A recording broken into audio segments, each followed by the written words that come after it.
একটা স্বাধীন দেশের মধ্যে একটা ঘাতক গুলি করে এবং তার সাথীরা সহ কিভাবে নির্বিঘ্নে আমাদের দেশ থেকে পালিয়ে আমাদের বর্ডার ক্রস করে এবং সেখানে কাঁটাতারের বেড়াকে তিনি ডেঙ্গিয়ে কিভাবে উপরে ভারতে গেল, এটা আমাদের বোধগম্য নয়। আমরা পরিষ্কারভাবে বলছি, খুব অল্প সময়ের ব্যবধানে এই ঘাতকদেরকে এবং আন্তর্জাতিকভাবে বিশেষ করে আমি জাতিসংঘকে বলবো যে খুন করে একটা দেশের ভিতরে আশ্রয় নেবে আর সেখানে জাতিসংঘ এটা আপনারা কঠিনভাবে এর পদক্ষেপ নিয়ে ওই খুনিদেরকে আমাদের বাংলাদেশের মধ্যে আমরা প্রকাশ্যে বিচারের ব্যবস্থা আমরা বাংলাদেশের মানুষ দেখতে চাই। আজকে গভীরভাবে আমরা শ্রদ্ধা সহ স্মরণ করছি আমাদের দেশের গৌরব শরীফ ওসমান হাদি, যে বাংলাদেশের ভিতরে এই দেশ প্রেমিকদের ইতিহাসে সে আজকে জীবন বিসর্জন করে আজকে ইতিহাস রচনা করেছে। আমরা সর্বপ্রথম আল্লাহ রাব্বুল আলামিনের কাছে দোয়া করছি, আল্লাহ যেন তাকে শাহাদাতের দরজা দান করেন, আল্লাহ যেন তাকে মাফ করে দেন। আর সাথে সাথে আমি ওসমান হাদির আজকে এই দেশের জন্য বৈষম্য বিরোধী এবং ন্যায়ের পক্ষে তিনি যে বিসর্জন করেছেন তার জীবন, এর মাধ্যমে আমাদের সারা দেশের মানুষের কাছে তিনি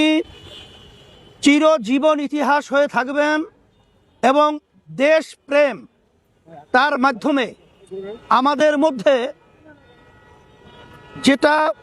উল্লেখযোগ্যভাবে আমাদের দেশপ্রেম আরও বেড়ে গেছে। এবং আমি সকলকে, বিশেষ করে বাংলাদেশের প্রতিটা নাগরিককে আমি অনুরোধ করব যে আজকে আমরা যদি সবাই দেশের জন্যে, ন্যায়ের জন্যে এবং ইনসাফ রক্ষার জন্যে আমরা যদি সব একাকার হয়ে যদি আমরা বুলন্দ আওয়াজ তুলতে পারি, তাহলে জালেম যারা রয়েছে, খুনি যারা রয়েছে, যারা ঘাতক রয়েছে, যারা দেশদ্রোহী এবং তাবেদার এই দেশকে গোলাম বানাবার যারা চিন্তা করছে, তারা আল্লাহর রহমতে আমাদের দেশকে তারা গ্রাস করতে পারবে না ইনশাআল্লাহ। আমি বর্তমান অন্তর্বর্তীকালীন সরকার সহ প্রশাসনকে বলবো যে একটা স্বাধীন দেশের মধ্যে দিনে দুপুরে এইভাবে একটা উল্লেখযোগ্য ব্যক্তিত্বকে গুলি করে পাখির মতো যেভাবে তাকে লুটিয়ে ফেলানো হলো, এখানে প্রশাসনের যে দায়িত্ব পালন করার কথা ছিল, আমরা হতবাক হয়েছি যে তারা দায়িত্ব পালন করতে অনেকাংশে ব্যর্থ হয়েছে। আমরা যেটা শুনছি যে একটা স্বাধীন দেশের মধ্যে একটা ঘাতক গুলি করে এবং তার সাথীরা সহ কিভাবে নির্বিঘ্নে আমাদের দেশ থেকে পালিয়ে আমাদের বর্ডার ক্রস করে এবং সেখানে কাঁটাতারের বেড়াকে তিনি ডেঙ্গিয়ে কিভাবে উপরে ভারতে গেল, এটা আমাদের বোধগম্য নয়। আমরা পরিষ্কারভাবে বলছি, খুব অল্প সময়ের ব্যবধানে এই ঘাতকদেরকে এবং আন্তর্জাতিকভাবে বিশেষ করে আমি জাতিসংঘকে বলবো